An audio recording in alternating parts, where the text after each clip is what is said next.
कहा जाता है कि पूरे महाभारत काल में यदि कोई सबसे अधिक अधर्मी था, वो दुर्योधन था। दुर्योधन की धूर्तता के कई किस्से मशहूर है, लेकिन इतनी अधर्म और कपटता के बाद में दुर्योधन आखिर में क्यों महान बन गया? महाभारत में बात चाहे सिंहासन की हो या चौसर की, खेल की या फिर भरी सभा में द्रौपदी को लेकर उसका चिरहरण करने की, हर जगह दुर्योधन अपने भाई और अपने मामा शकुनी के साथ मिलकर पांडवों से उनका अधिकार छीनने का प्रयास करता था। इतने सारे कपट, इतने सारे अधर्म यदि कोई व्यक्ति किसी अन्य व्यक्ति के साथ करता तो उसे नरक में भी जगह नहीं मिलती। दुर्योधन के द्वारा किया गया कार्य सिर्फ अधर्म की श्रेणी में आता था, इसलिए दुर्योधन अधर्मी कहलाया।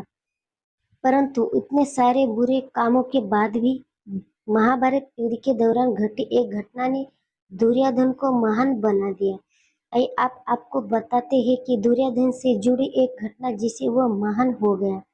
महाभारत युद्ध शुरू हुए कुछ दिन गुजर गए थे और जैसे जैसे दिन निकल रहे थे वैसे वैसे कौरवों की शक्ति भी कम हो जाती थी।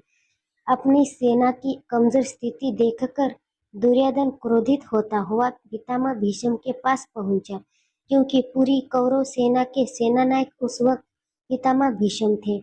दुर्योधन का उन पर क्रोध करना लाजमी था। काफी देर बात करने के बाद भी जब दुर्योधन को युद्ध में कौरव की वापसी को कोई खास उपाय नजर नहीं आया, तब उसने पितामह भीष्म पर आरोप लगाया कि आप पांडव से लगाव के चलते पूरे मन से युद्ध नहीं लड़ रहे। दुर्योधन के इस आरोप पर भीष्म नाराज होकर 5 ऐसे तीर निकाले जिसमें इतनी शक्ति थी कि पांडव की मृत्यु निश्चित थी। दुर्योधन उन तीरों को लेकर कल के युद्ध के लिए निकल गया।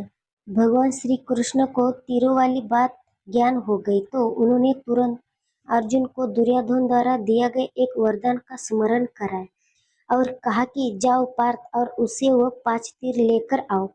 श्री कृष्ण की बात सुनकर अर्जुन दुर्योधन के शिविर पहुंचा और वनवास के दौरान उसके द्वारा मिले एक वरदान का स्मरण कराया और कहा कि भ्राता, आपको याद है जब हम वनवास में थे तब आप हम पर नजर रखने के लिए वन में आए थे? दुर्योधन ने कहा। मैं जवाब दिया। फिर अर्जुन कहा कि किसी दिन कुछ में जब आप स्नान कर रहे थे तभी गंधर्व राजकुमार भी वहां आकर नहाने लगे। आप राजकुमार की इस हरकत से क्रोधित होकर उन्हें अपमानित किया तो राजकुमार ने आपको बंदी बना लिया। फिर भ्राता युधिष्ठिर ने आपकी ऐसी हालत देखकर मुझसे कहा कि जाओ राजकुमार, गंधर्व से कहो कि दुर्योधन को मुक्त करके जाने दे। तब राजकुमार गंधर्व मेरी बात सुनते हुए आपको मुक्त करा दिया। इस सहायता से आपने मुझे एक वरदान मांगने को कहा था और आज मैं वही वरदान लेने आया हूँ। आपसे मुझे वरदान में भीष्म पिता से मिलने वो 5 तीर चाहिए। अपने वरदान के चलते दुर्योधन ने तुरंत 5 तीर अर्जुन को सौंप दिया और इस एक त्याग के कारण महान बन गया। लेकिन इसके बाद महाभारत का क्या परिणाम हुआ ये सब आप तो जानते ही हैं।